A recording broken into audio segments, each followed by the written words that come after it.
Our House is on Fire, Greta Thunberg's Call to Save the Planet by Jeanette Winter.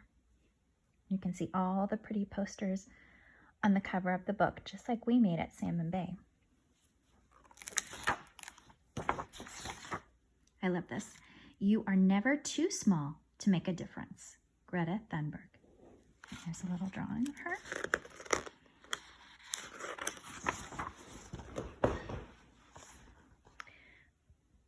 There it is. Our House is on Fire. Greta is a quiet girl who led a quiet life in the city of Stockholm. Her dog Roxy was her friend. All my life, I've been invisible. The invisible girl in the back who doesn't say anything. In school, she felt alone. Then, one day, Greta's teacher talked to the class about the climate, about how our planet is getting warmer, about how the polar ice is melting, about how animals' lives are threatened, and ours too. That's when Greta's life changed. She read for hours and watched film after film about our warming world. Greta could think about one thing for a long, long time. And do you see what's up in the corner there? One of our favorite animals. She saw ice melting into the sea, disappearing. She saw mighty winds and torrential rains howling across the land. You know what that word torrential means? That means it's very, very heavy and dangerous rains, a lot of rain. She saw coral reefs deep down in the sea, pale as ghosts, bleached by the warming waters. There's a picture before, how pretty it was. And the after picture, it's not so colorful, is it?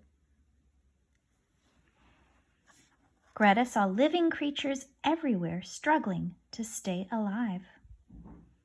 You see the polar bears and the penguins, their ice is melting. The koala bear, he's just hanging on to that tree. Greta saw floodwaters covering houses and people and animals.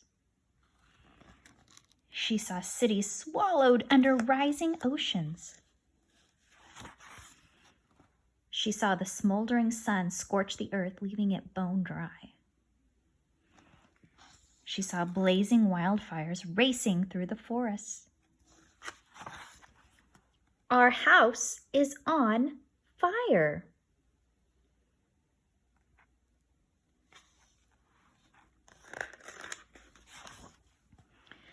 Greta became sad, thinking about the climate all the time. She barely ate or spoke.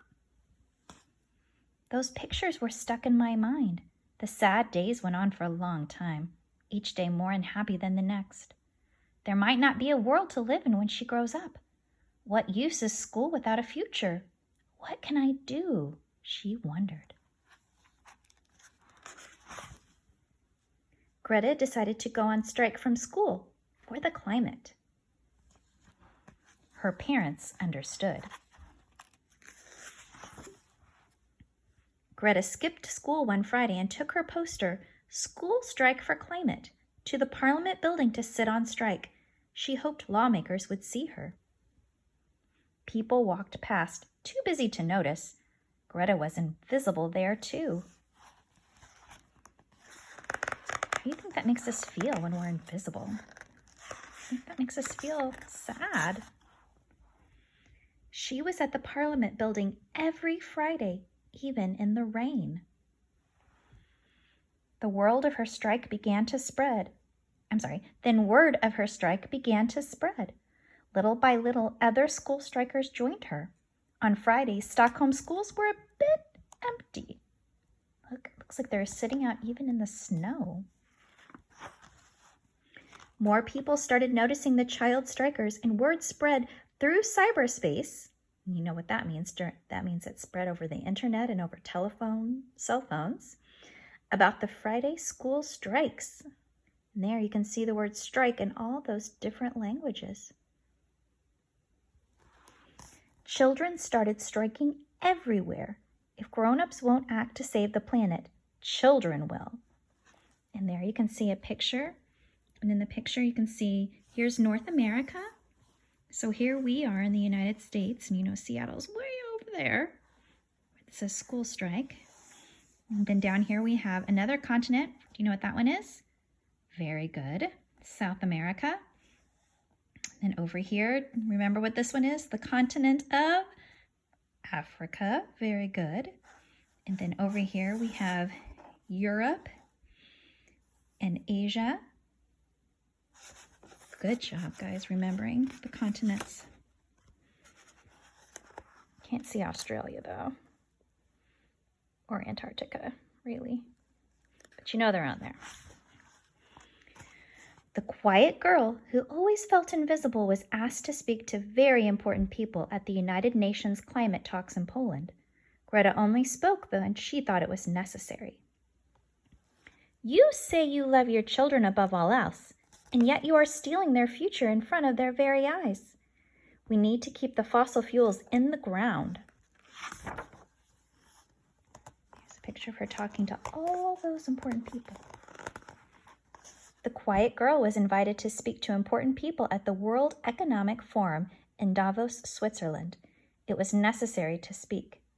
And remember, if it's the World Economic Forum, that means that they're talking about money and how things affect different countries with their money. I don't want you to be hopeful. I want you to panic. I want you to feel the fear I feel every day.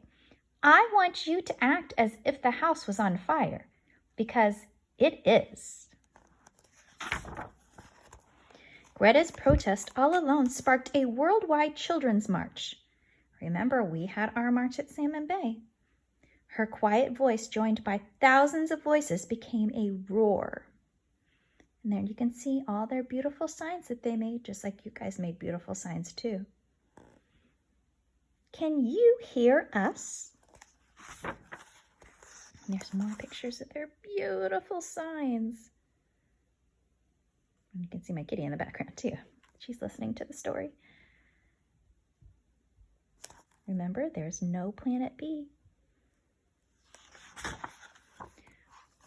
Then it says, what will you do?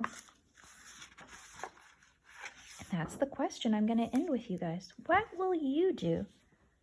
And remember, Wednesday, April 22nd is Earth Day. And that's our very special day that we need to remember what we're going to do to help protect our Earth.